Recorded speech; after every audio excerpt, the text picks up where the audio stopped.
রাজধানীর উত্তরা থেকে জাতীয় সমাজতান্ত্রিক দল জাসদের সভাপতি ও সাবেক মন্ত্রী হাসানুল হক ইনুকে গ্রেফতার করা হয়েছে। তাদের ডিবি কার্যালয়ে নেওয়া হচ্ছে।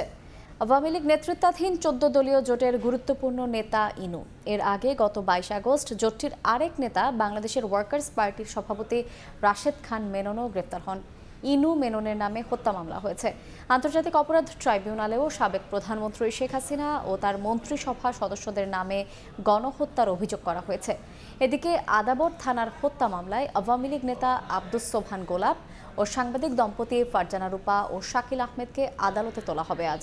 তাদের 10 দিন করে রিমান্ডে নেওয়ার আবেদন করেছে পুলিশ।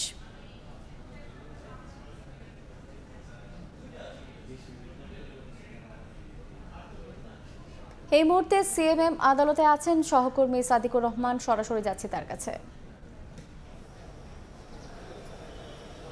সিএমএম আদালতে কিন্তু এখন ব্যাপক নিরাপত্তা ব্যবস্থা জোরদার করা হয়েছে। এখানে শতাধিক পুলিশ সদস্যের পাশাপাশি কিন্তু বিপুল সংখ্যক সেনা সদস্য রয়েছে। এখানে আমি জানিয়ে রেখেছি এই কিছুক্ষণ আগে কিন্তু এই সিএমএম কোর্টে এই যে হাজতখানা আছে সেখান থেকে আদালতের যে এজলাস কক্ষ সেখানে তোলা হয়।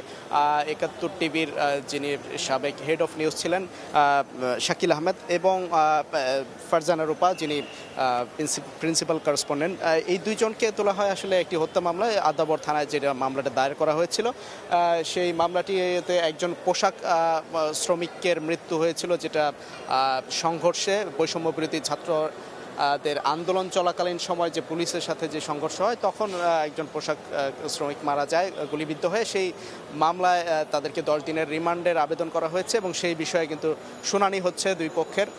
আমরা একটু জানিয়ে রাখি যে তাদেরকে কিন্তু আজকে 4 দিনের রিমান্ড শেষে আজকে আদালতে আনা হয়েছে এবং নতুন আরেকটি মামলায় কিন্তু আজকে 10 দিনের রিমান্ড চাওয়া হচ্ছে। আমরা যেই তাদের বিরুদ্ধে অভিযোগটা হচ্ছে যে আসলে যেই হত্যাকাণ্ড হয়েছে এখানে আসলে দেখা যায় বৈষম্য বিরোধী ছাত্র আন্দোলন চলাকালীন সময় কিন্তু ছাত্র জনতা অনেকেই হত্যাকাণ্ডের শিকার হয় এবং এই যে ঘটনায় কিন্তু দেখা যায় যে সরকারের বিভিন্ন কর্মকর্তারা কিন্তু তাদের বিরুদ্ধে মামলা হয়েছে এবং সাবেক যে মন্ত্রীরা ছিলেন এবং এই যে 71 টিভির যে দুই সাংবাদিক আসলে তাদের বিরুদ্ধে যে অভিযোগগুলো আনা হয় যে পরোক্ষভাবে হোক যে কোনোভাবে তারা আসলে ইন্ধন জুগিয়েছে এবং এই যে হত্যাকাণ্ড হয়েছে তার পিছনে কিন্তু তাদের যোগসাজশ রয়েছে। এই বিষয়গুলি কিন্তু এই অভিযোগগুলি কিন্তু তার বিরুদ্ধে করা হয়েছে এবং তাদের যে প্রথম 4 দিন রিমান্ড হয়েছে সেখানে আসলে জিজ্ঞাসাবাদে অনেক তথ্য কিন্তু পুলিশ পেয়েছে। সেই বিষয়গুলি আসলে তদন্তের স্বার্থে বিষয়গুলি এখনো প্রকাশ করা হচ্ছে না এবং এই আরও বিষয় জানতে যে এই মামলা এই যে হত্যাকাণ্ড হয়েছে এখানে কারা আরও জড়িত ছিলেন এবং কাদের নির্দেশে এই পুলিশ গুলি চালিয়েছে এবং এই হত্যাকাণ্ডগুলি হয়েছে এই বিষয়গুলি কিন্তু জানার জন্যই আবার রিমান্ড চাওয়া হচ্ছে। আমরা আসলে জানি যে রিমান্ডের শুনানি হচ্ছে এখন, কিন্তু দুই পক্ষ শুনানি করবেন।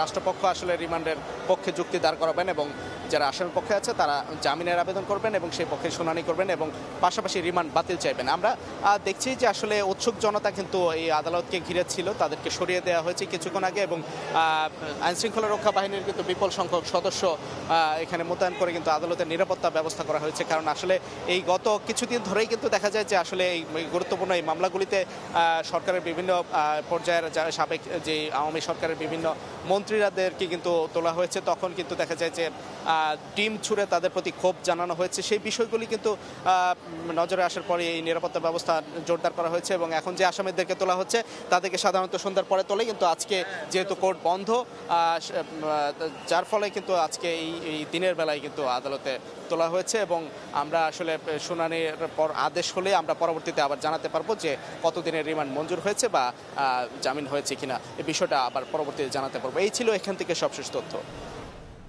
সরাসরি যুক্ত ছিলাম ঢাকার সিএমএম আদালত প্রাঙ্গণে।